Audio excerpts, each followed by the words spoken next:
Well, my friends, I'm very sad to have Ashley Lewis on Southern Country. Welcome to the show, Ashley. Thank you so much. It's great to be here. We're here at the IBMA World of Bluegrass, and talk to me about how long you've been playing, what instrument you play, and what you do. All right. Well, I am a songwriter, a singer, and a mandolin player, and I've been at it for many, many years, ever since I was around 7.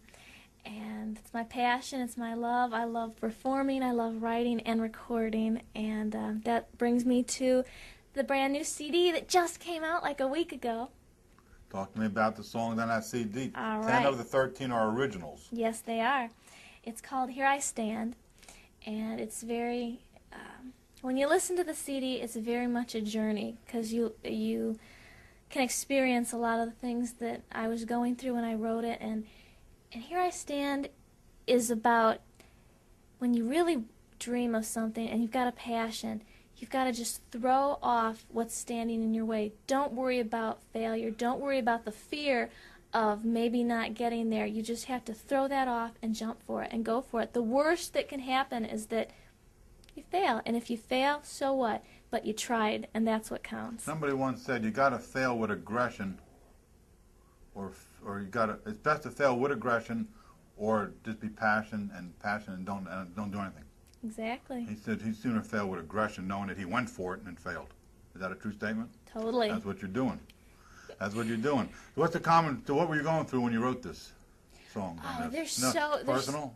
Oh no, No, this is. okay. I'm an open book. Oh, there you go.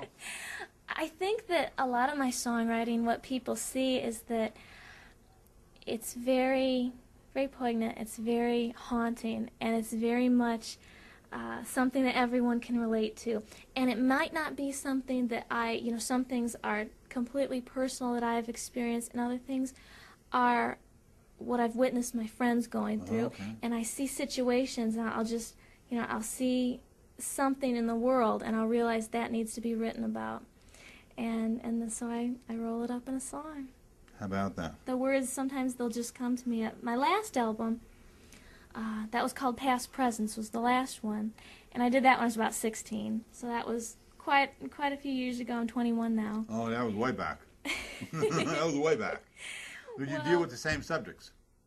Oh, it changes completely. Everything, a lot of times my songs come to me in dreams. You get the pencil out and start writing? Well, a lot of people can't remember their dreams. I know. But you do. A lot of times I'll dream stories, or I'll dream, I had a dream Bill Monroe came to me, and he said something so awesome. It was like the answer to everything. Can't remember it. Can't remember it. I'm like, come back, Bill Monroe. Tell me again. Yeah.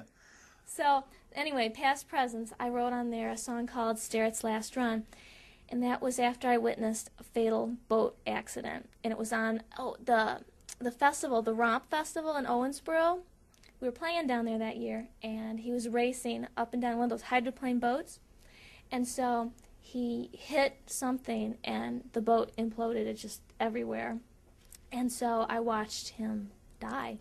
And I went back to the motorhome, and I wrote that in like less than 5 minutes. And I know when things come to me like that, I just feel like it's getting channeled through me. It's coming from above, because it's not. No, that's the real stuff. Yeah. That's real. Now, are those songs mostly ballads or up tempo? What you say? Oh, I write everything. Everything. Oh, definitely. Do you prefer up tempo or ballads, or do you just? Well, now talk to me about the instruments in a band too. Who are your players that back you up in this band? Well, this album was produced by Danny Roberts, the wonderful, incredible Danny Roberts, Right. who is my greatest musical hero as well as mandolin hero. And he just did a phenomenal job. He was there every step of the way. Right. And the Graskels are the band that back me, so I've got this beautiful duet with Jamie Johnson.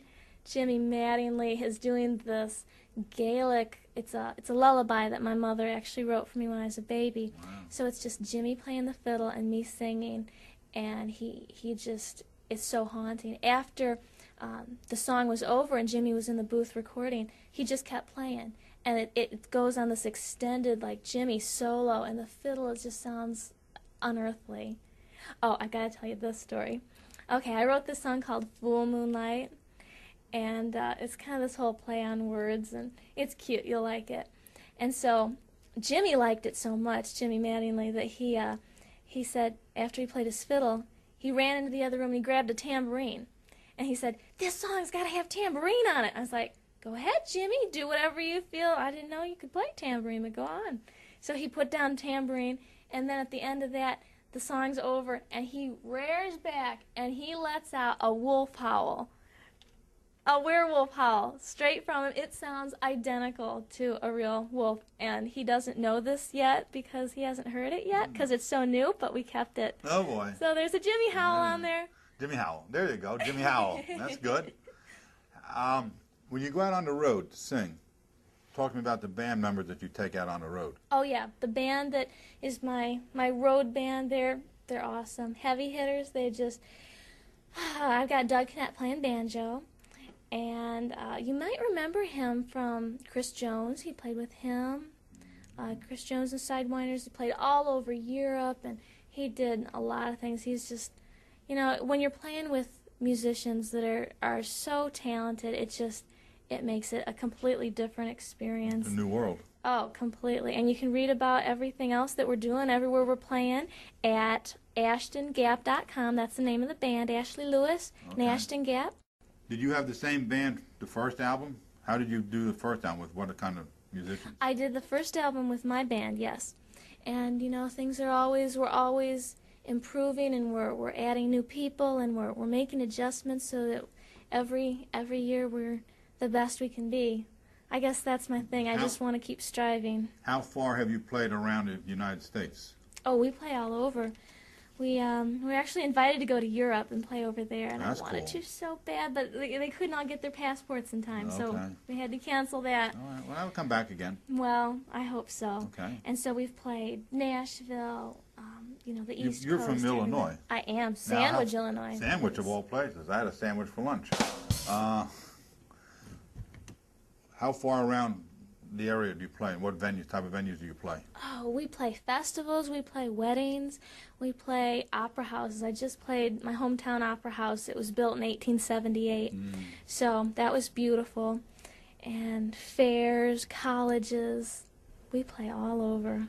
And how many? If I ask you to, how many songs do you have in this head that you can play right now? Oh, boy. And how many traditional bluegrass songs? A million? A million. There you go. Well, you can stay up on stage play for forever.